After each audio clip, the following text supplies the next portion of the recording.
Hey internet. Well, what a difference a couple of days makes. You know what? In lovely Shropshire here, it was 36, 37 degrees in the garden the other day, and now we're back down to about 19 degrees. So you know, what a drop indeed, eh? 20 degrees or thereabouts. So yeah, I would be sitting down, but Oscar's joined me this morning. Right, okay, a couple of things.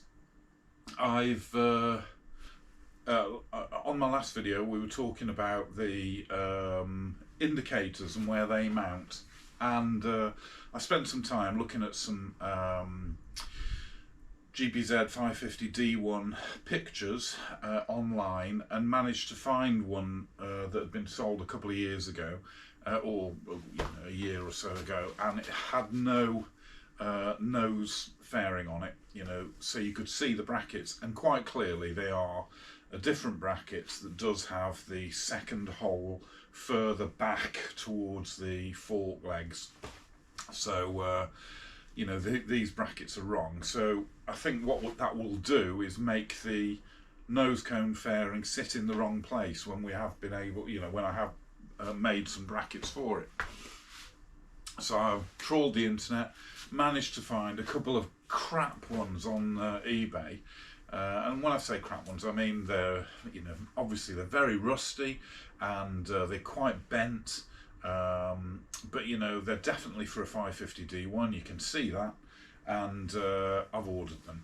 I was really hoping they'd be here today, because I could have, you know, I really wanted to get them prepped, repaired, painted and on, you know, so we could really put some finalisation to the headlamp and everything, but they haven't arrived yet. I think they come in by Yodel, and there's some sort of warning saying your delivery might be delayed because of the heat. Well, anyway, so they aren't here today. I guess they could turn up at some point today, but it's more likely going to be Monday now, so we'll just have to deal with that then. One of the other things that I did do, well, a couple of other things I did buy, and I don't know whether this will work, but you know, I've got to try and make some brackets. So I found this metal, which I can zoom in there for you, these metal plates, if you will, on Amazon, pre-drilled with the screws and everything. And I thought, well, you know, it's a good start, isn't it? Because I think, let me just grab the fairing. Right, here we go. So, regardless of where they mount on the actual bike, I think the original brackets, if you look on the inside of the fairing, sat up here. So I thought, well, okay, you know, if I buy some, it's the first time I've actually looked at it, but those, they line up. So, you know, we can have the bracket off there, and then maybe, you know, I cut this, and from that section here, you know, like that, have another section coming off here, because there's loads of them.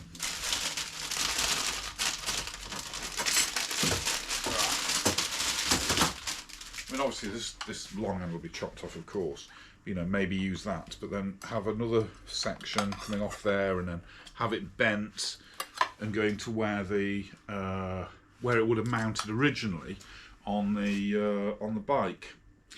Obviously we can paint all these up black and what have you, you know, make two the same, but that might work. So that's something that I've got to try. And the other thing was, I did get a set of plugs. They're just the standard NGK ones. I didn't, you know, the Iridium ones are really quite dear, but these were like a set for about £8, so I bought them. And I'm sure the Iridium ones will be much better, but looking at the state of the plugs that are in the bike now, anything's got to be an improvement. So I thought, well, I'll just change the plugs.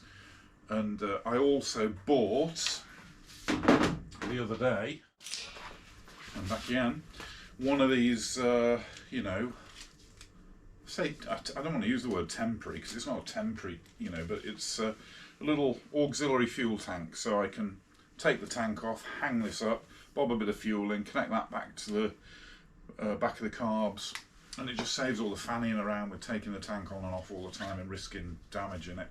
You know, I don't know if I mentioned to you before, but the tank had got a couple of chips on it, and I managed to find a, again it was eBay, I'm not too sure if that's the full name of the company, but MAD, and they're on the internet and they do loads of different paints, and I was able to get a little touch up in Firecracker Red. It only cost a £5. It's got a little brush on the back of the cap as well, so it's all job good. So I've touched the tank up where necessary, just on that top edge by where, well anyway, I'll show you in a bit, but that's you know, bang on match. But it's just with getting it off and putting it on, I suppose. I mean, doesn't account for the little chip that's on the side, and we don't know where that came from, but never mind, we'll worry about that afterwards. So yeah, I'm just going to get it going a bit, make sure it's still running okay. Might use my little auxiliary tank, but change those plugs and see if it has made a difference. Thanks very much for sticking with me. Let's crack on.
So I think those spark plugs have made a difference. It's definitely fired up quicker, but when I took the plugs out and just spun it over, you saw the right hand cylinder spit some fuel out, so I think it was flooded up a bit.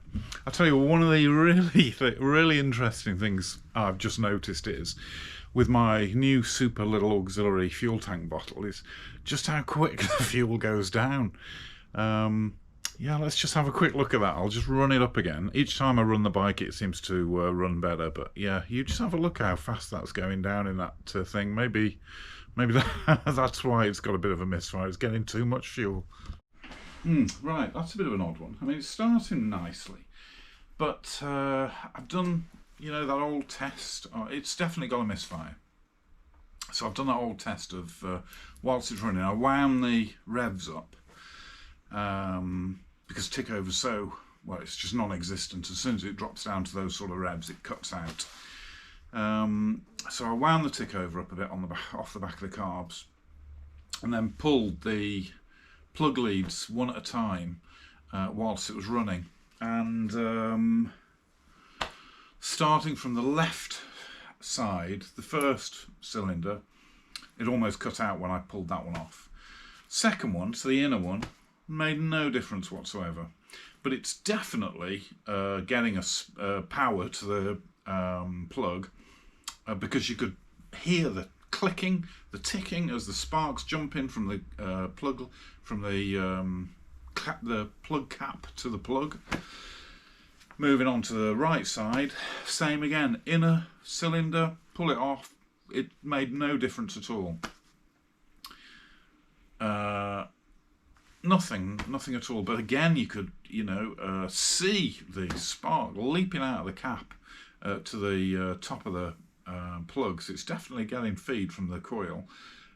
And sorry, I just noticed a bit of smoke coming from the underside of the bike, and I was wondering what it was. I I'll just grab the fire extinguisher just in case. Here it is. Yes, for some reason the carbs have just decided to dump what bit of fuel was left in the auxiliary tank onto the floor, and I think it just hit the exhaust as it was coming out. So the two inner cylinders didn't seem to make any difference, but it's like I say, they're definitely sparking.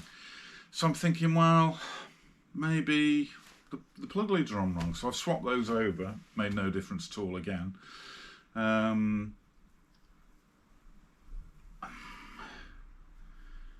don't know, because as soon as you rev it up it seems to be really smooth. So do you think that's a carb issue rather than a spark issue? But then why wouldn't they, revs dip when you pulled the caps off? Okay. Well, that might have been quite a straightforward fix, really. It would appear that the plug leads were on the wrong way. So the left-hand coil should be plugs 2 and 3, and the right-hand coil should be 1 and 4. Okay, so now we've got that on.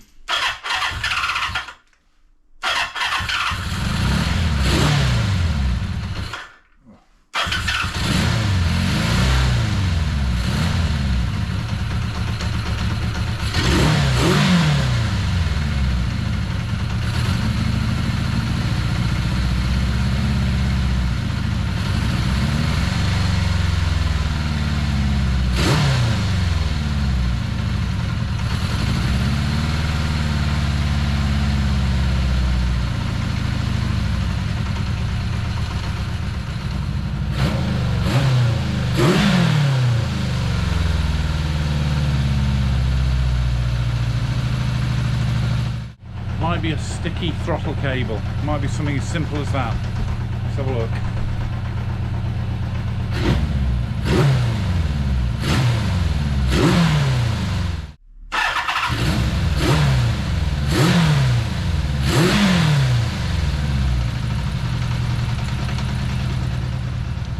We've got that timing chain slap.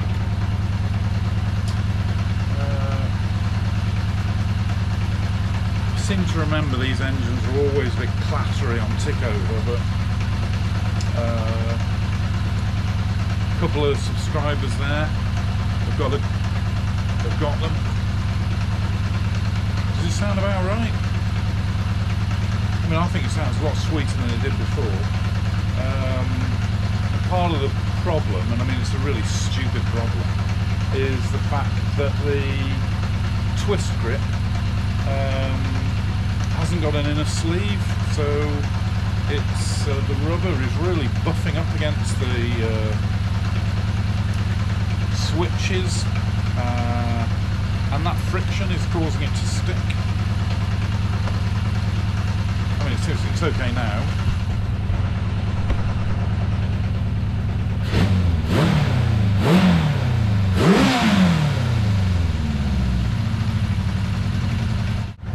Misfire is gone.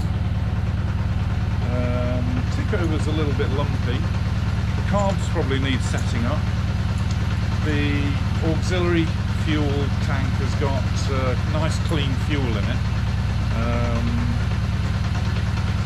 I was thinking before I take the carbs apart, maybe getting some of the fuel additive and then running another pot of this or another full auxiliary tank of fuel through with some of the carb cleaner in it. Maybe that would save stripping the carbs down.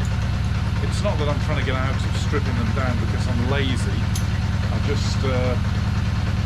don't want to upset it if all it needs is a bit of a cursory clean. But I think the bike sounds a lot better. Hey, thanks to the internet for the plug lead order for the off the back of the coils. So that seems to be okay. So yeah, okay, good.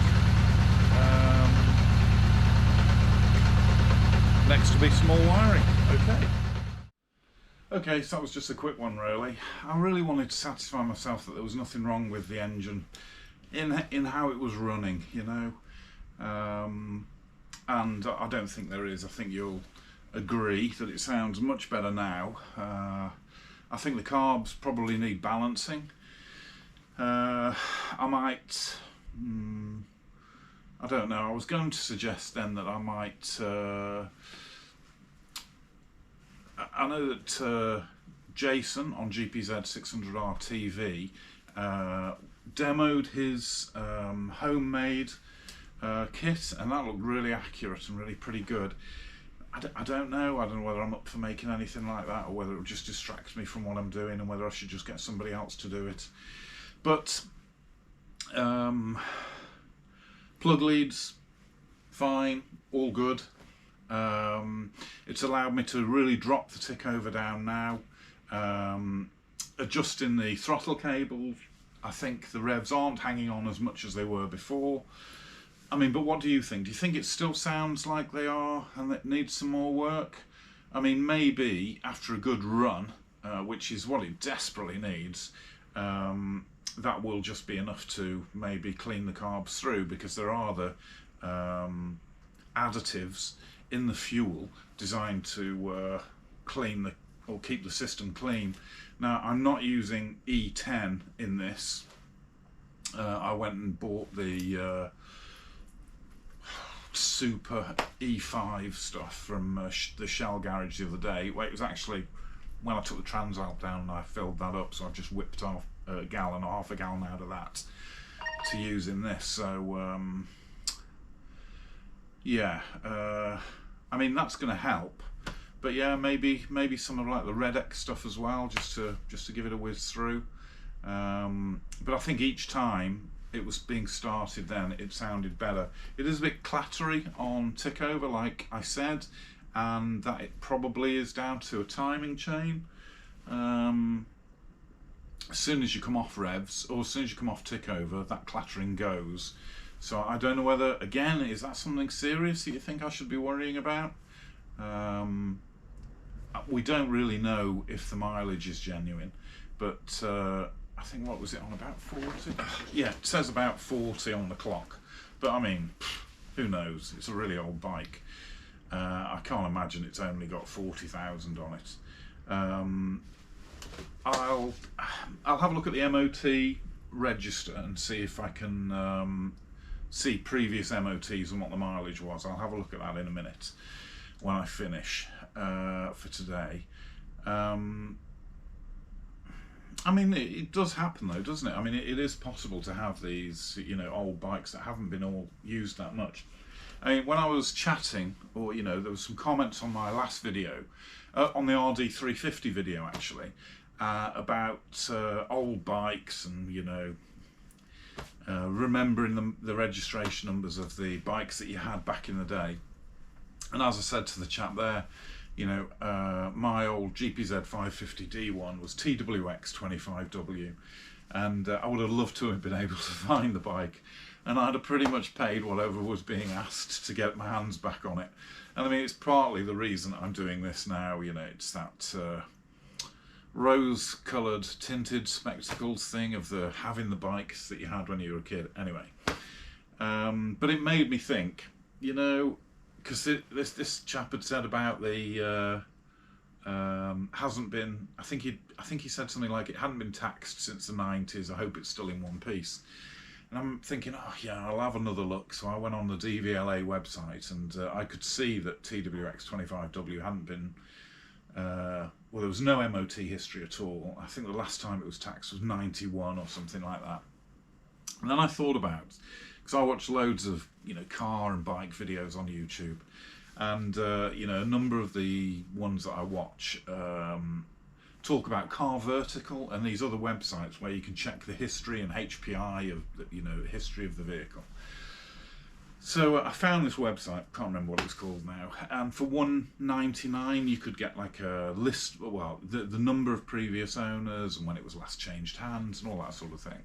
And so I put in the old details, and it turned out that my old D1 was 2005 when it last changed hands. You know, in the scheme of things, that's not all that long ago, really, is it? So it might actually be somewhere in somebody's garage, just sitting there.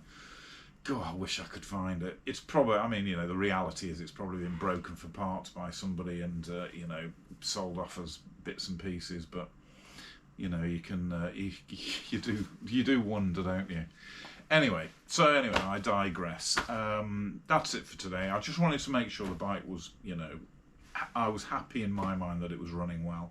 And I think it is. As I say, just need to get those carbs sorted out, you know, maybe accessible, clean or whatever. But other than that, I'm pleased with how it's running. So I think I'm not going to do anything more today. I'm really sort of holding on, hoping that those new brackets come, and then when they come I can get them repaired and painted, and then when I'm putting it back together, I'm putting it back together for that last time. Do you know what I mean? When the, you know, when as I'm sorting the headlight out and what have you. So yeah, all good. Thanks very much for sticking with me. I hope today's video has been okay. I love the sound of the bike. You know, those the air-cooled engines, they've just got something to them, haven't they, that sound good. And even the cone filters, giving them that induction roar. Whilst I don't like the induction roar on the 600R, on the 550D1 or on this 550, I think it sounds great. You know, I really do think it sounds great. And let's face it, anybody who knows Kawasaki's will know that trying to get an airbox on of a 40-year-old bike is, you know, oh my word, it's one of the worst jobs in the world. Even with new boots, you know, and using the soak 'em in hot water thing and they'll go on, it's a job I detest. So, and I'm sure a few of you will agree with me out there. So yeah, it'll be staying with the cone filters on, and all good. So yeah, right, see you next time. Probably tomorrow, but yeah, we'll see. Bye.